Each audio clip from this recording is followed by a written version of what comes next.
Welcome to Career Tools. In keeping with our holiday tradition, here is some of our guidance from our Hall of Fame. Welcome to the Manager Tools Podcast for Monday, July 2nd, 2007. How to take notes.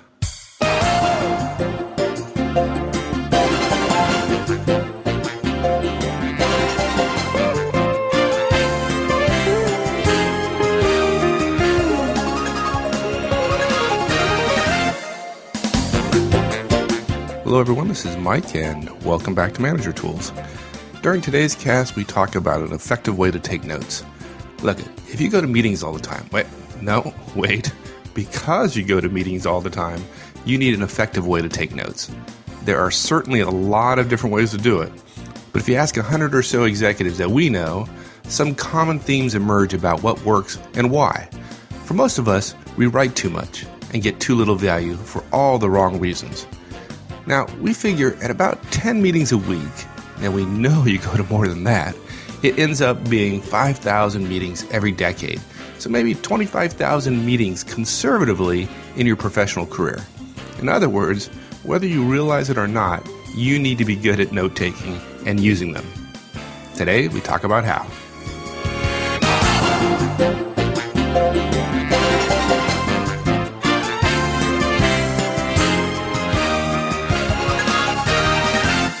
There are going to be some people who don't like this podcast.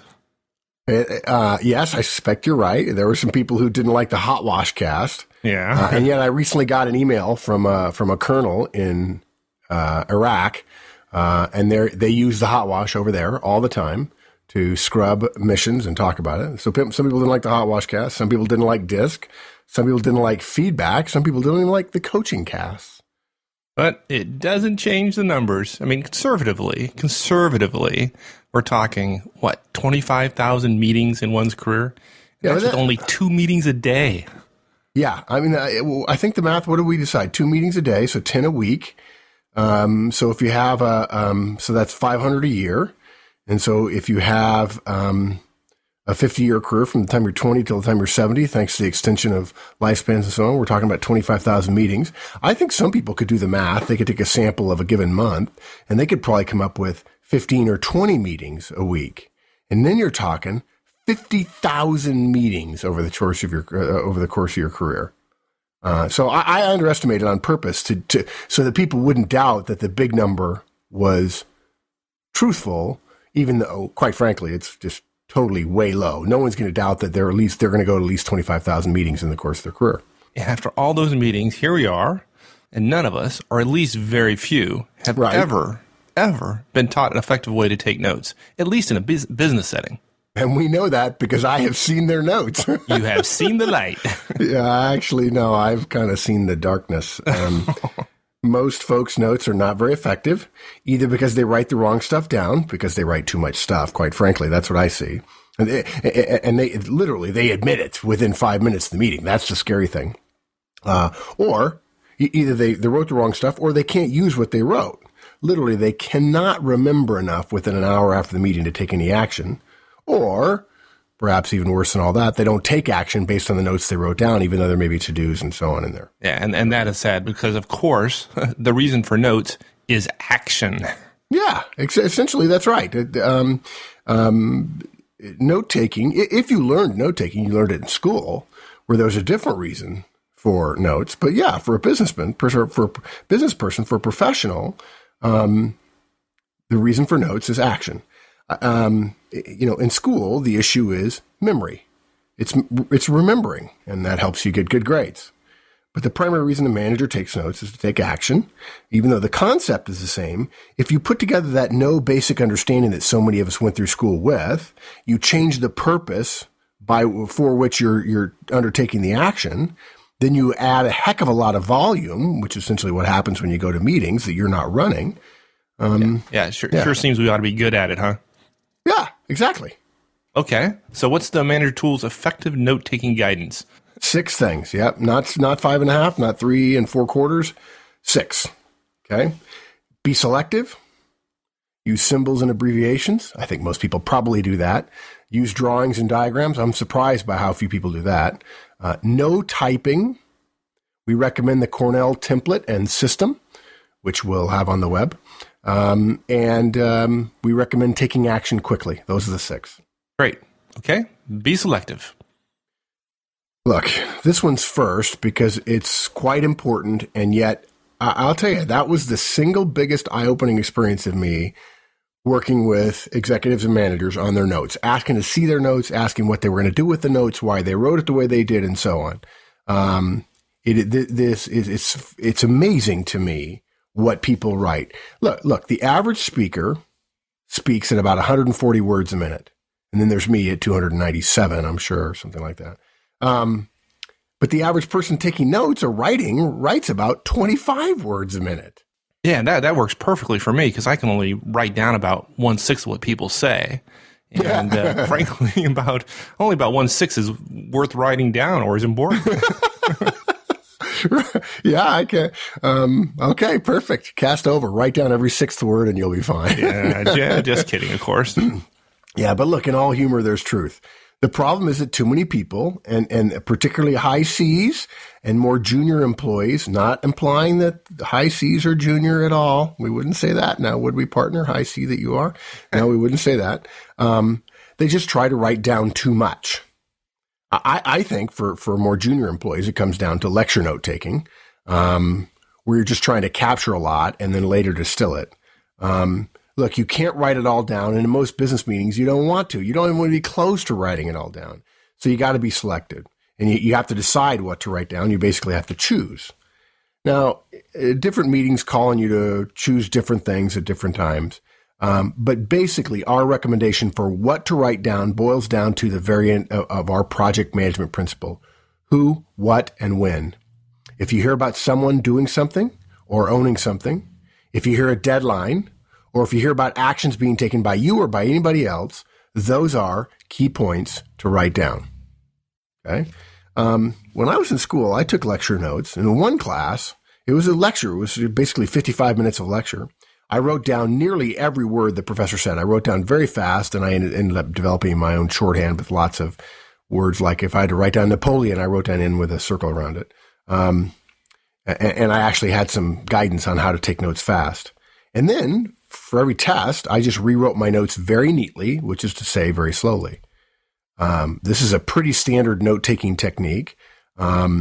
Rewriting something causes you to have to reread something multiple times in order to write it. And I aced the course. I did very, very well. It was just literally regurgitation. But courses in school are about memory, and work is about action. You can't take action on everything in every meeting, so therefore you don't take down everything in every meeting. We've got to write less. So therefore, we recommend who, what, and when, or the Horstman's Law of project management, which who is going to do what by when. Yeah, and there's another point here I think that's worth mentioning around being selective. Now, we talk to a lot of executives, Mark, who note that younger employees are often taking just voluminous notes. Yeah, scribble, scribble. Yes, right, and they're spending a lot of time writing, which means that they miss a big part of what's going on in the meeting itself. Yeah, exactly. You don't get to make eye contact with a boss. You don't pick up on the speaker's cues. You're not tuned in. You're not participating in the meeting. Right. So this is made a great deal worse by the use of individual copies of PowerPoint that are often handed out at the beginning of the meeting. So the folks are not only writing lots of notes, they're looking down at their own copy of their presentation. So again, they miss out on all those political and interpersonal interplays in meetings. Yeah. Frankly, the executives we talk to get the sense that folks are either reading ahead or just turning out a big part of the meeting. They're not, of course, but that's the impression they give. That's the impression. And in the minds of the executive, an executive assumes that's what you're doing. Guess what? When it comes time for your review, that's what you were doing. Yeah, exactly. That's what you're going to consume in the review. Yeah. And a lot of if they project the slides, for example, you can watch both the speaker, and the slides while you're, having your heads up. So if that's the case, we recommend you do that. You may not be able to write down as much, but you'll learn just as much. And that's the point, because you're probably writing too much already. Yeah, I find when I go to meetings and they hand me a copy of the slides, people often try to hand me a copy of slides that people are presenting. And if I know they're going to present them or project the slides, I don't need the slides. The slides are good, although I find that I remember much better if I don't have slides, because if I look at the slides, now, look, we're not saying don't use slides. We're not saying don't use PowerPoint. This is not a cast about PowerPoint. But what I find is if I have a PowerPoint, then passively I accept those as my notes. The problem is because I'm not writing notes, I tend to remember less. I think of the slides as notes, but I didn't write them, so I didn't reinforce them, so I remember less. So when people offer me slides, I often turn them down. I think sometimes they think I'm in the meeting and I already know what the slides are. Not true at all. I don't know the slides necessarily. In some cases I do, but in a lot of cases, the majority of cases I don't. The reason is I want to take notes. And when I take notes, I don't want to be looking down at my slides, because if the slides are being projected, I can look right up there and write them in my own little notepad. So yeah, I see a lot of people looking down at their slides, and a meeting, a bringing together of people with everyone sitting and having an individual experience makes no sense at all. It's a waste of corporate resources. You know, I think this is in part due to fear. People don't want to engage because they fear being wrong. They don't mind being wrong in the privacy of their own home, but being wrong in front of their peers is a different story. I think it's also a function of video games, TV, the individual experience you have with TV, the individual experience you have with a video game, and to selfishness, that people don't want to interact with other people for whatever reason. And I think in general, it's ineffective. And the more you're taking notes, the less you're engaging, and meetings exist to allow you to engage, take less notes, and take smarter ones. Focus on who is going to do what by when. We're not saying that's the only solution. It depends on your job. It depends on the meetings. It depends on the team of people you have and the kind of work you're doing. Nevertheless, who's going to do what by when, and write less. Yeah, well, I'm glad you mentioned video games, because I think there's some solutions to that on the horizon. I think, the interactivity of things like Second Life are going to help solve that problem. Are we going to talk about Second Life? No, we'll save that for another cast, but we ought to. Yeah. Okay. Next one. Use symbols and abbreviations. Yeah, this is actually sort of two different recommendations. We've lumped them together so we didn't have 7 steps, but let's tackle abbreviation first. And this is fairly commonplace. Yeah, many of you are probably patting yourself on the back and said, hey, I do that. I use abbreviations. That's good. We do think a lot of people know this and are using them. It's good because people who say they feel good about their note taking and then pass tests that they score high on retention, use lots of abbreviation. And I had somebody tell me once, well, I don't use abbreviations because somebody else may not be able to read my notes. Let me just make this clear, folks. Nobody else ever needs to read your notes. Somebody once said, well, HR may want to read them at some other point. Well, so HR may want to do a lot, or my boss may want to do a lot, but he can't or she can't. Yeah, you don't want to read my notes because I might have a little symbol of a Poindexter next to your name, and that's not good. I love it. But no, the point is, they're your notes. You don't have to make them legible for anybody else. These are not legal documents. They only become legal documents if you carry them into a court of law and recite from them or talk about what the notes mean. And I have been in meetings and been in situations where I said I can't read my own notes, and that's a very real problem, which we didn't talk about before. But writing less helps you write more legibly, and I would bet there are at least 25%, and maybe as high as 50% of the professionals who listen to us who are over 40. I could be wrong about this. I'm just making a guess based on my experiences with clients. That 25 to 50% of those of us who are listening who are over 40 are look at their handwriting and are appalled at how bad it is. That includes those of us who are in the technical spaces who very likely had a drafting class and learned how to do block lettering. And when it's done well, it looks fabulous. And yet we are appalled that we can't read our own writing when we write real fast. So abbreviations are a way to speed things up and write less. And that's good because it's much more likely to be legible. And it's a lot more fun too. So yeah. There is one thing though. The one caveat to the rule about nobody else having to read it is your admin may need to be able to read it or know how to decipher your notes. But that's not a reason not to use abbreviations or symbols. It just means you may have to explain them every once in a while, or in the first couple of times, you may have to teach him or her what the notes or the symbols mean. Yeah, you're not going to use different symbols all the time. You're going to come up with a set of a dozen, and you use them 95% of the time. And every once in a while, you sit down with your admin and explain the others. It's pretty straightforward. Yeah, and he'll come in and say, "What does this mean?" And you'll say, "Oh, that means Smith, who was in the meeting briefing." Okay, I've got it. All right. Now, the other thing is symbols. Executives whose notes allow them to recall well, who can look at their notes and says it means this and this and this and this and this, use symbols extensively. And again, when you see symbols, you see them using them around actions and about people and about deadlines. Who's going to do what, by when? Okay. We recommend you use a standard symbol for people. For key people, maybe Ozan is an A circled and Horstman is an H circled. What does that mean? What? Oh, that's my last name. Okay, never mind. Yeah, Ozan A. Yeah, I mean, maybe you're an A student. That's why you're the Poindexter. You're an A student. I got an H. It's not even an F. I didn't even score an F. I got an H. Okay.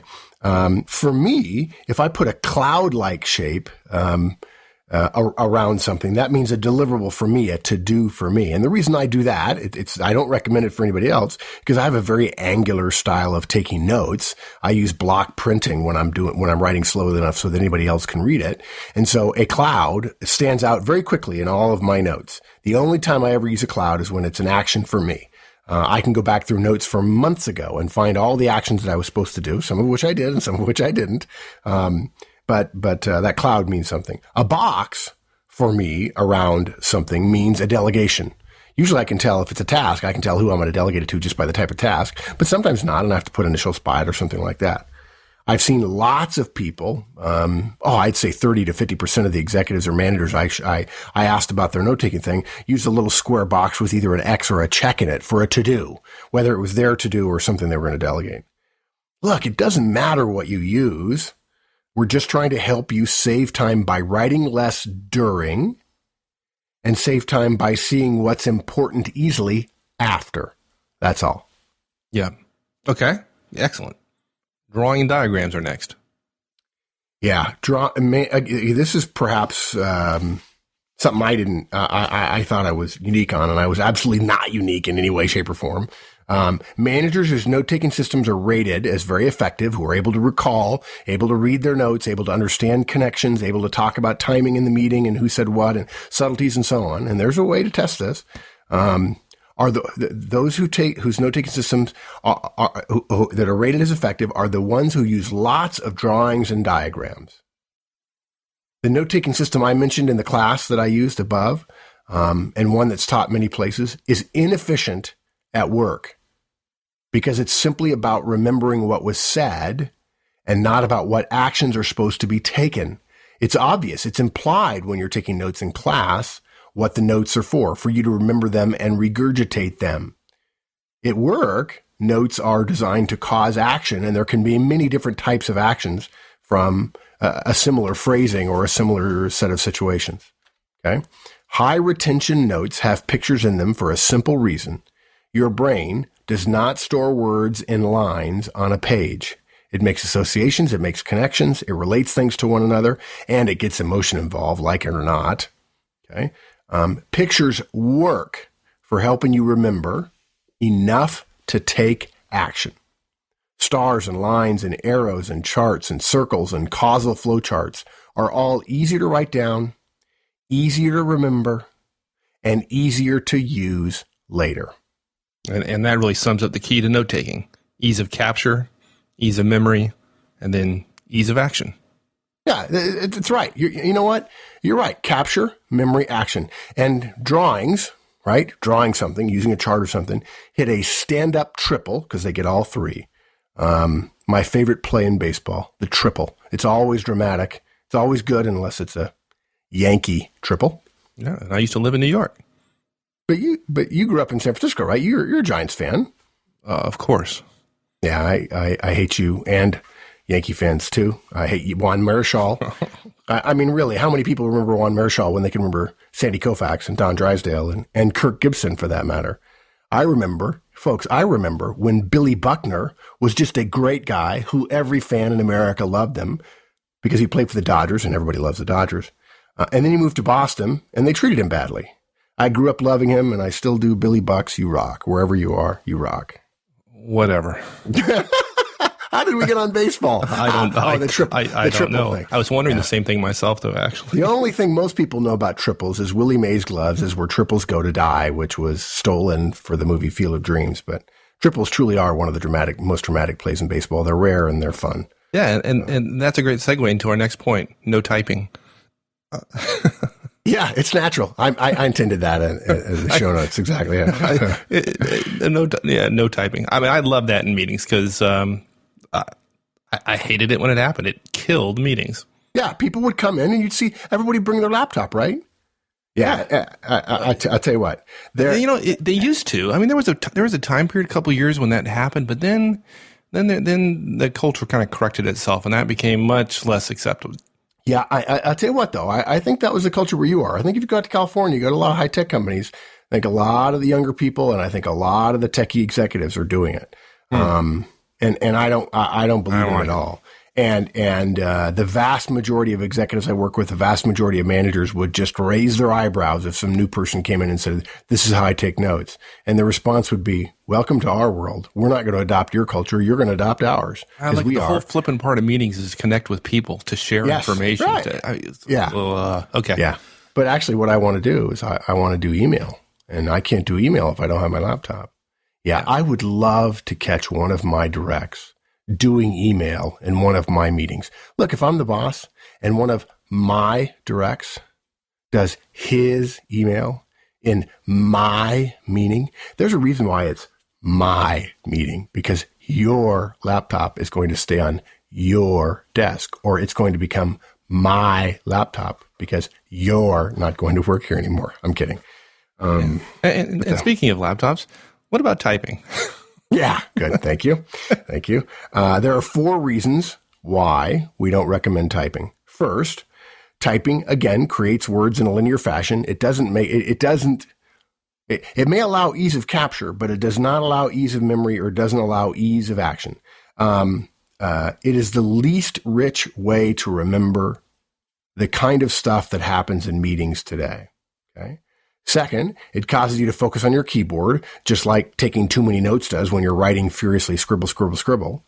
And it really does it in a lot worse way because you have to think about typing as opposed to writing, which most people are much better at and much faster at, quite frankly, even though people complain that they're not. Third, it implies you may be doing something else. Now, let me just say something about that here. Maybe you think it makes you look cool or techie or busy or too important somewhere else to be fully engaged in my meeting. Well, folks, in most executive meetings I know, what it really screams is low-level person engages in stupid behaviors, putting personal efficiency and technical prowess above team effectiveness, who thinks tech is the way to get ahead, ignoring the boss is a way to get ahead, acting as if something else you might do is more important than the boss. Not in my meeting, folks. Not in the executive meetings I know. This ain't Star Trek. You ain't Data. But the boss is still the captain, and you better be on board because it is lonely out there in outer space. Bang. Yeah. And look, and there are many of you that are saying, "Oh, Mark's on a soapbox again." I've seen too many young people come into a meeting.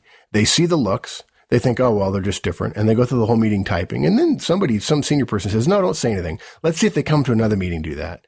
And they get taken aside and they get said, and they're told, "Hey, you spend all your time looking at your keyboard. I don't know if you're doing mail or not." And the person says, No, I wasn't doing mail." Well, we thought you were.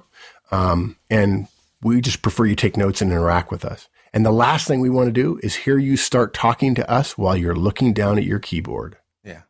Well, and sometimes people mistake that you're not on a soapbox for a reason. You're on a soapbox because you see so many people doing this, and there are a lot of our listeners who are doing it who don't think it's a problem, and you're simply trying to help them. Yeah, and get the point I'm not through. I see too many people do it, and they seem surprised as if, well, this is just a clash of cultures. Yeah, it is, and that's okay. Sometimes, and there are parts of the culture that's good, and I think the same people who are using notebook PCs are using other devices or pushing other devices that are helping us be more efficient, like BlackBerries in the middle of the night and so on. And there are good things associated with technology. You and I both love technology. We love gadgets. We use them to be terribly efficient and answer email on the road and all that kind of stuff. And this is not one of those times where technology can help you. Yeah. Now, I noticed, though, that you said no typing. You did not say no computers. No, I didn't. And I know where you're going, and you're right, and I'll let you make the point, but I'm going to make a clarification. I said no typing. BlackBerries and Trios have keyboards. That's typing. Okay? The moment you get into that keyboard, you're out of the meeting. And if everyone is out of the meeting, think about that. Meeting, right? Then there is no meeting. Yeah. Don't do it. Don't do it. Okay. Yeah, the BlackBerry prayer, the Trio prayer, we see you. And don't tell us you're taking notes, because even if you are, that's not efficient or effective or professional. Yeah. Yeah. And our fourth point is really a quite simple one, but we do see a lot more value than we did just a couple of years ago in note-taking software on tablet computers. On tablet computers, yes, I totally agree. Yeah. We both see really good results from folks taking notes in meetings using OneNote, which I love. Yeah. But if you really want to do that and can develop some speed, it helps with the capture, with memory, right, and then it helps with use. So we're cautiously optimistic about it, although, again, we don't see it working on one-on-ones. Yeah, I think the directs still feel like there's a distraction cloud hanging over your head when you use one. But in group meetings, I think they do work. And if you find that note-taking technique helps you, then that's great. Now, if the boss walks around behind you and he sees you do an email, you're at risk. You might as well have a laptop in your hand. Yeah, I think there's some other alternatives too. I think didn't Steve Holden send us a note recently about one of these pens that uses special paper, which I don't terribly like, but it's a pen and it has a lot of the functionality of these tablet computers. Yeah, I think stuff like that is fabulous. If we can figure out a way to allow me to handwrite and yet allow there to be capture associated with that, that sounds pretty good to me. Right. I could get excited about that. Yeah, the issue is not the fact that we're using computers. The fact is that in most cases, the technology is getting in between you and the person or people you're talking yes, with. That's a great way to put it. You're right. So the technology gets between you. You can avoid that issue that we don't really have any issue with using technology, of course. Right. Okay. Next one. Use a Cornell template and system. Yeah. This is we recommend the system, the Cornell system, as a starting point for those who are looking for a template, a way to start their note-taking, the concept of note-taking, to begin to develop their own effective way of capture and remember and use. We have a template on the web that's a blank Cornell system form. You can make your own using ours. It's not hard. We've left ours in Word format, so you can manipulate it if you want. The Cornell system has two components. One is the form, and the other is how to use the form. So let's start with the form. The form starts with a standard sheet of paper. You can scale this down. We'll give you both the standard dimensions and also the percentages, if you will. In the U.S., it's 8.5 by 11. In Europe, it's A4, which is about 8.3 by 11.7, a little bit narrower and a little bit taller. Sorry, mates, for the use of inches. I know you measure it in metric. It's a smarter system, and America is just behind.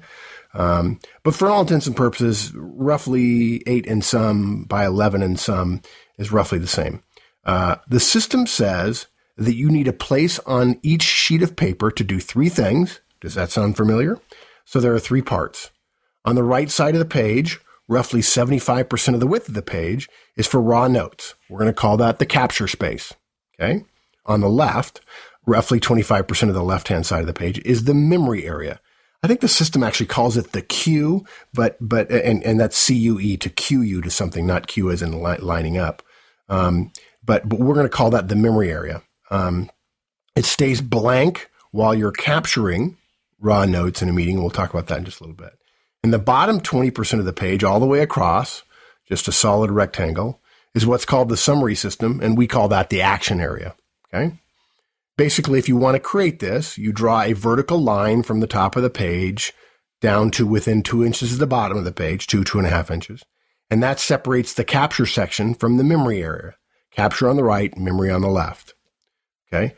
2 inches from the bottom of the page, you draw a horizontal line across, and the area below that rectangle, is the action area. That's the form. And the measurements are a little bit different depending upon the 25, 75, and bottom 20%, depending upon using A4 or standard US, which is 8.5 by 11. Here's how you use it. You take raw notes, you capture stuff in the capture area. And I just want to say something real quick. If you're wondering, there's really two choices in terms of what to capture. Not only is choosing, as we talked about earlier, about being selective. There's also a way to, let's say a speaker says something important, but it's a 30-word sentence. Probably not all 30 of those words are valuable. Maybe 10 of them are valuable. And so the general way that note-taking is taught to sort of freeze dry, if you will, the commentary and take the modifiers and amplifiers and the conjunctions and all that stuff and what's the word I'm looking for? Apostrophes. What do we call that, Mike? Shoot. Oh, punctuation. Punctuation is the word you're struggling with. Sorry. Okay. Yeah. Sorry. We get rid of punctuation. We get rid of conjunctions. We get rid of participles and all that kind of stuff. We get rid of that and you get down to nouns and verbs, really what it boils down to. And of course, nouns and verbs tell you who's going to do what by when, just so you know. To whom, And the way you can think about that is you think about the old telegraph system. Okay. The old telegraph, when they charged by the word, didn't say, we will meet you next Friday in Atlanta downtown. It says, meet Friday, Atlanta downtown. That's the telegraphic system. So that's one way to reduce how much stuff you write. We should have mentioned that earlier, but I got excited about the who does what by when in terms of being selective. But look, you capture your notes on the right-hand side, and that's 75% on the top of the page. When you're done, you review your notes, and you either ask questions. In other words, you review the notes and you abstract out from the notes questions that then point toward the notes, and you write those questions in the left-hand side in the memory area, or what the system calls the queue area. I also see it a little differently. I've seen a lot of people, they don't write questions so much as they write headings with arrows pointing to key points. Sometimes the key points are right on top of one another. Sometimes they're evenly spaced. So it's not just purely an outline. It's a weighted outline based on what you think is really important in the meeting. Okay. You're basically providing organization visually and memory-wise to what you wrote. Once you've done that, at the bottom, after the meeting's over, you summarize your notes by writing down what actions you're going to take. It's simple. I actually use it, and if I don't have a form, and I rarely do, I just use in my notebook that I take with me to clients, I just basically divide the page in 25 and 75 and leave a little bit of room at the bottom, and I try to write all my cloud notes down at the bottom. Yeah, I love the paper. I use this notebook from Levenger, and it has the left-hand column already on the paper, which is great. Yes, really nice. And that Levenger paper, you really like it. It's really high quality. I love it. Yeah. It takes a pen really well. As much as we write, it seems kind of sad to be writing on really, really cheap bleached white copy paper. Writing on nice paper every once in a while is a nice reminder that the world is a very rich place indeed. So look, you basically capture your key stuff, capture your notes. You cull out the key points in the memory or the queue section on the left, and then you rewrite your actions and your to-dos down at the bottom. And rewriting them has saved me many times because I catch ones that I missed. And I'm still not as good at this as I should be, and I still remember myself saying, okay, I don't want to really write that down, but I'll remember that. And then, of course, I forget it. And It gets worse as you get older, folks. So you might as well start taking good notes now. Yeah, and that's pretty comprehensive. It goes to our core issues of capture, memory, and action. And yes. the last part being just incredibly important. I think, the whole point of it is to have actions coming out of it. Right. Which leads us to our next point, which is, what about take action quickly? Yeah, this really ought to go without saying, and technically it isn't part of note-taking, but it is important for what notes allow us to do, the reason notes exist, but it's not note-taking itself. Basically, notes help you transfer thoughts and ideas from your short-term memory, which is very brief, momentary, to what we call, what psychiatrists or psychologists call working memory, which lasts for a few hours. Notes get you from short-term memory, what you just heard, to working memory. And the great thing about that is that buffer lasts for a couple of hours. And the whole point of taking notes is to take action on that in some fashion. And the notes get you to that working memory so you can review it and decide what actions to take. So the way to nail down that which you need to remember for longer than a couple of hours is to act on it. Okay. We're not going to quiz you on whether or not you remember something 6 months ago. We want to know whether or not you did anything with it. Okay.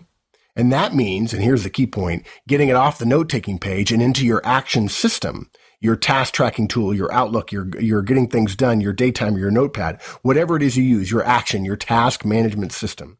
Tasks need to stay together. You need to be able to look at all of your tasks. Having a task captured, a to-do, right? Another word for a task. Having a task captured within your notes and then trying to keep track of all of your notes so that you can find any of your tasks related to a particular project is maniacal. It's just crazy. It's dangerous. It's that's hard. Yeah. It messes up capture and action. It shoves them together in the wrong way. And those two things are processed very differently on your brain. Yeah. And basically act quickly and your notes are working for you. Yes, exactly. Yeah, this also reminds us to think carefully about how to employ our admins more effectively. Right. But using them to get capture notes into actions is a key activity for many of the executives we know. So much so, it's used constantly in movies to show a busy and effective executive. I mean, you see, right? The guy's walking down the hall or the lady's walking down the hall and talking a mile a minute to their admin. The admin's writing things down furiously. I mean, it may seem a little dismissive to the admin. Yeah, but it's not. But it's not. In fact, it's an executive doing what's important, getting their brain back on what's important, which is not filing tasks, but taking actions, right? Exactly. Making decisions and taking actions. It's not a matter of note-taking and capture. It's a matter of activity after that. What's important and what should I do? It's a Drucker analysis. What should I be doing right now? What's the most valuable use of my time? And it's certainly not transferring tasks into a task management system. Yep. Capture, remember, act. Yep. Okay. So here again are our keys to note-taking. Be selective. Use symbols and abbreviations. The best executives we know do it all the time. Right. Drawings and diagrams to build connections between things and actions. Right. Yep. No typing. Use a Cornell template and system. And take action quickly. Yep. Excellent. Thanks, my friend. My pleasure, sir. See you later. Well, there you go. That's it for note-taking. Before we go, though, I want to remind everyone about our upcoming Effective Managers Conference in September in San Antonio. We have just a few slots open, so now would be the time to register. If you're interested in registering, just go to the website, www.managertools.com, and you'll see links for the conference registration there. All right, everyone, have a great one, and we'll see you all again next week. So long.